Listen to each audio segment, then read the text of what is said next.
All right, Tallahassee, Big Bend area, Panama City Beach, and Panhandle area high school football fans, welcome to another edition of the Extra Point. I'm Mark Adams, and I'm here with Coach Cofield, and we're back representing Four Quarters Online on week number 9. Coach, man, we're almost down to the wire. We've only got a few weeks left in the regular season. And so far, we've seen a lot of what we thought that we expected from a lot of great teams in the area. And we've also seen quite a few surprises. Yeah, Mark, I was kind of surprised at what we saw last week. Some of the teams I thought were going to be in the running, some of the top teams in the area, like Monroe, uh, got knocked off by McClay, which was a shock, a surprise to me. But some of the teams that I thought would be better, they're not. Some of the teams that were good this year wasn't expecting this, like Leon High School, although they had a couple weeks of struggle. So it's exciting about high school football because you can never really predict what's really going to happen. No, you can't. There's too much where this is why we play the game on grass. There's just too or turf. But this is exactly why we have some of the matchups that we were anticipating seeing at this time of year. This is exactly why they fall on the calendar where they do. It makes the game more exciting. It makes it more fun. You don't know what you're going to see from week to week, and that's why we wait for the playoffs. And we're almost there. We've got a few teams that have some work to do, hoping the ball bounces their way, but we're going to be putting together a playoff preview here in a couple of weeks. We're going to start breaking down some of these teams and start putting together our bracket, and hopefully we can get one of our local area schools in Bragg Stadium at the end of the year. So I'm definitely looking forward to what the playoffs are going to bring. But let's go ahead and throw it back to week number 8, the rewind. Coach, quite a few games on this schedule, district contest. This is where it really, really counts. So let's go ahead and throw it back to Thursday. McClay taking on Monroe, and man, what a great ball game! And Coach, man, this was really a great ball game. We saw pretty much an evenly matched team across the board. McClay's defense proved to be the victor in this one, holding off Monroe on that final drive to secure the victory. And Coach, I really just saw a more efficiently, should I say, a more efficient offensive effort out of McClay. They sustained drives. They were able to keep Monroe kind of on the heels as they were able to convert one third down after another. And they really kind of marched up and down the field. They only had a few mistakes here and there, penalties on both sides. But Monroe, they struck right back. Their defense came up with a couple of turnovers in key spots in the third quarter in the second half. And really, as the game closed out, you just kind of wondered, whoever was going to get the ball last looked like they were going to walk away with the win. Yeah, it was a surprising outcome because last year it really wasn't a match between McClay and Monroe. And this year, it looked like McClay was prepared. They came off a bye. They looked very prepared on offense and defense, and they gave Monroe all they could handle, and got the winning result. I thought, I don't want to butt anybody, but I thought they did one of the better coaching jobs over at McClay, playing a team that last year was really just dominated them, and they came back this year with a great result. Yeah, Monroe, definitely, you can see why a lot of their victories have been on the short end of the stick, but very close losses. It takes time to put together and rebuild a program, but they definitely seem to be headed back in the right direction. But McClay squeezes that one out, a much needed victory towards the end of the year, and they may still have they're still very much alive in the playoff hunt. They still have some work to do as we go towards the end point of the season, but so far it looked like they're in a pretty good spot. So McClay takes that one 24-21 over Monroe. All right, so Friday night scores coming back into the capital city. FAMU High at Bragg Stadium hosting Baker, and the Baby Rattlers fall in a tough one, 14-0. Could not find the end zone. And, for the basically in the Willie Farrell era, getting off to some of a rocky start, I think he knows which direction his team needs to go in. And I think he's probably more focused on the internal, being an internal process of setting up his football program. I can imagine how tough it is to take over something in the middle of the season. And Coach, unfortunately, this has been like the second or third time that the Baby Rattlers have been kind of embattled in the middle of the season. So hopefully Coach Farrell will look to end that trend and hopefully point this team back in the right direction as they try to round out the regular season. Uh, Moving on around the area, Madison County down Swanee, and this is one of our big matchups that we had our eyes on. Cowboys win big, 38-13 over the Bulldogs. And man, in Madison, I think they're right where they want to be. It seems like they're hitting their stride. They know who they are going into the latter point of the season. Also, another big game, a little bit of a historic rivalry there. Wakulla absolutely dismantles Taylor County 61-0. And this is probably one of the most complete teams in the area, if not the state. I think the War Eagles have really handled business. They've beaten a team from across the state lines twice, handling business against a California school out of the Bay Area and against a Georgia team, and they've remained unblemished against local competition. Hayden Cleese looks exactly like the quarterback he's developed into, #1 passer in the state. As of last week, I think those numbers have changed. He might be trading off a couple of hundred yards, or excuse me, a couple of dozen yards between another gentleman in South Florida. But Wakulla has plenty of weapons, had a kid score 5 touchdowns in the game, and it was all War Eagles as they just absolutely handled Taylor County. And this is kind of what we expected out of Wakulla this season. Yeah, I was going through the state stats, and Wakulla players are all over the place. It is unbelievable. They're having a great season, and look like Hayden Cleese is just dismantling everybody. It's just not Team Taylor County last week. He is putting on a show for this season, and it's exciting to see. He's just a junior. Man, Yep. it could be no telling what he got coming in the future. This kid is really putting the ball in the air. I watched the game. It really was no match. Players were wide open. It was a difficult matchup. Knowing that Taylor County had a rough start to the season with the hurricane destroying their stadium and people getting dismantled. It's a tough season for Taylor County. Tough job for Coach Metcalf. Yeah, the Bulldogs will look to kind of rebound towards the end of the season. They have some contests, another one upcoming with McClay to round out the end of the year.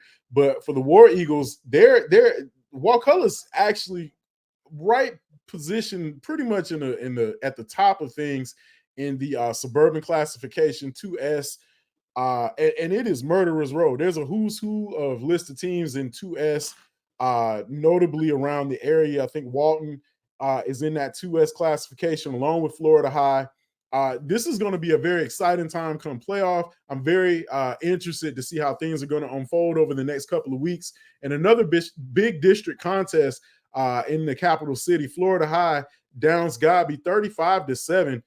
Big win for the Seminoles at the right time as they take care of another district opponent. Godby just really was outmatched in this one. Florida High just kind of ran away with it. And, for the Cougars, it's just one of those things where it's just kind of you want to be able to hopefully steal another one. Maybe that'll kind of keep the playoff hopes alive. But Florida High definitely in the driver's seat right now. Well, at least, we talk about the game, Florida High taking care of business over Godby. But if you look at where Godby was last year and where they are now, they're vastly improved. And Coach Jones seemed to have those guys in the right direction. I mean, next year I won't want to deal with them. Godby is trying to do that. They knocked off some people that you didn't expect. And I look for positive things from the program. Florida High is Florida High. Every year, seems like they're doing the same thing. These guys improve, well coached, they perform well, prospects all over the field. And I look for them to make a run for that playoff this year. Maybe they'll get back and brag. Another capital city area score, Childs blanks Leon 37-7. I was a bit surprised by this one, Coach. But Childs is definitely putting themselves firmly into the driver's seat, or at least into the second place spot into their district. And looking at how the game unfolded, it looks like just Childs had Leon's number defensively. Leon definitely tried to get that ground game going. And just everywhere that they went, there was a host of Childs defenders. And it just defensively, I think Childs really has turned a lot of heads this year. I think for as close as they came against a lot of other top tier opponents, and then beating, I think they have the win over Niceville, if I'm not mistaken, earlier in the year. They didn't get that. They lost it. They came close. Excuse me. I think I talked to Coach I talked to Coach Reagans today, and he was talking about the almost every game they lost. They were in the game all the way to the fourth quarter, had a great chance to win. And the team is vastly improved, and they're doing some serious things, and maybe they'll get in the playoffs and make some noise.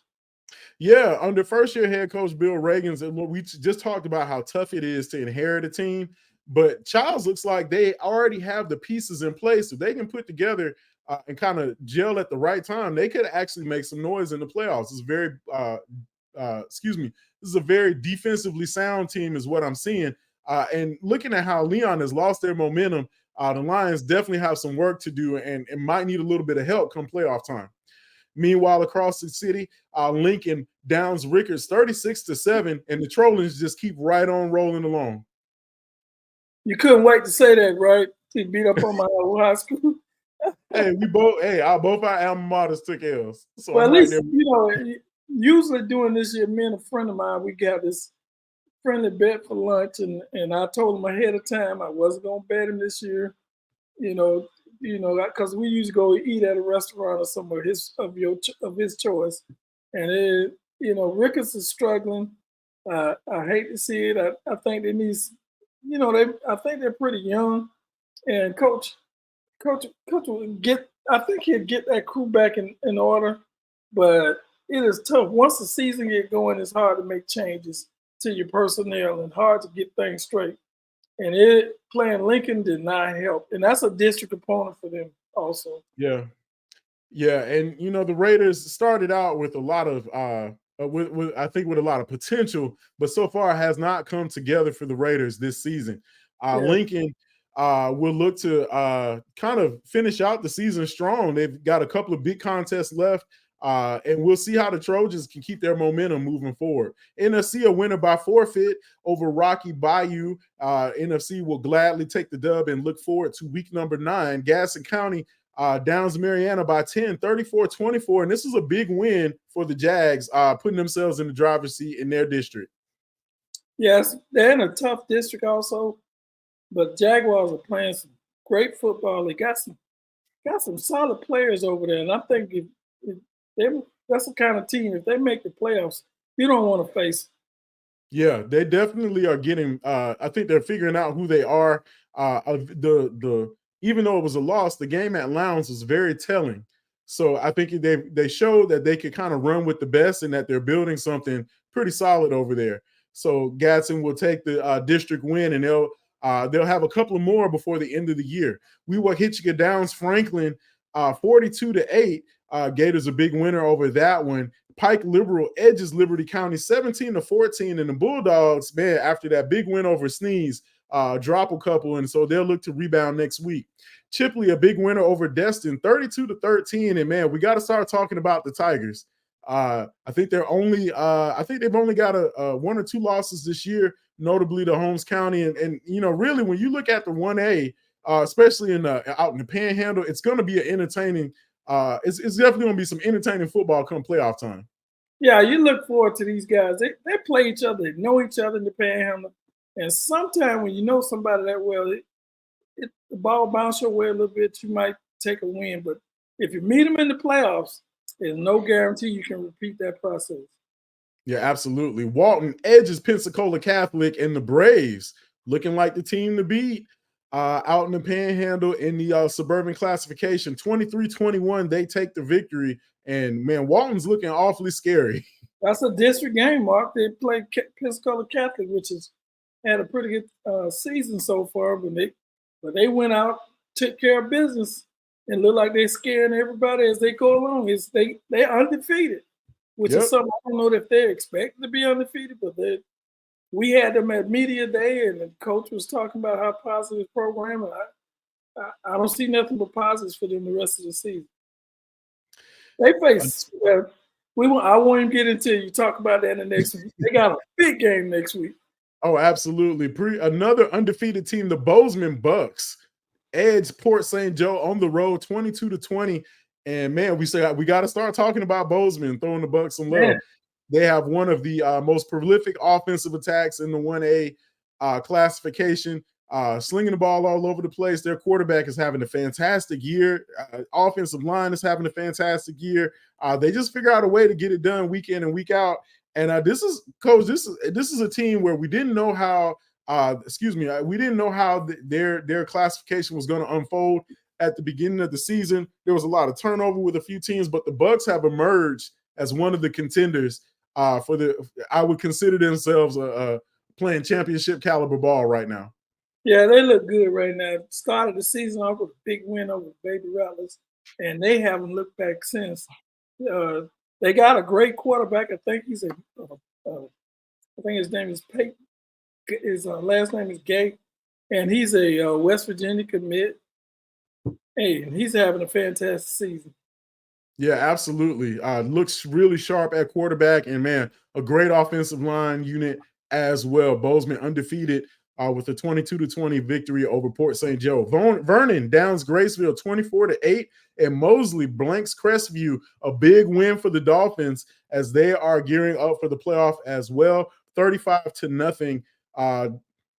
And this was a team that, took their lumps early towards the beginning of the season, but they've really bounced back quite well. This is still a dangerous team, and it'll be exciting as we close out the rest of the remainder of the regular season, looking at where Mosley will fall come playoff time. Holmes County gets a big win over Freeport, 53-21, and St. John Paul II grabs a key victory over Arnold, 63-0. And man, it sucks when you lose for so long, but when you get a win, it seems like everything clicks, and this team actually exploded. And, man, I've been a part of games like that. It always feels good when you get those victories. So congrats to the Panthers, big 63-0 win over Arnold. Sneeds gets a much-needed victory over Lighthouse Christian, 53-9. And this might be what the doctor ordered for Sneeds, as they've been in battle over the past 3 or 4 games, dropping, I think, 3 of their last 4. And, Coach, this is a team that desperately wants to end their year on a high note. So a big win for the Pirates as we get into our last score. South Walton beats up on Bay 35-19. And the Seahawks definitely, I think they were sitting at 3-3 at one point. I think they're 4-3 now. I think they're now closer to 5-3. And, this is a team that's not going to go away. Well-coached ball club. And that, definitely don't want to count them out come playoff time. That's the truth, Mark. They play some tough competition. They don't hide from anybody. Great season so far. Beating up on some people they hadn't beat up on in a long time. Scary team for the playoffs. Looking forward to that part. It's 3 more weeks, Mark. Oh, yeah. Yeah, definitely. So that'll do it for the week number 8 rewind. We'll catch everybody in our next segment, previewing week number 9. This is the Extra Point. And for 4 Quarters Online, I'm Mark Adams, and I'm with my tag team partner, as always, Coach Cofield.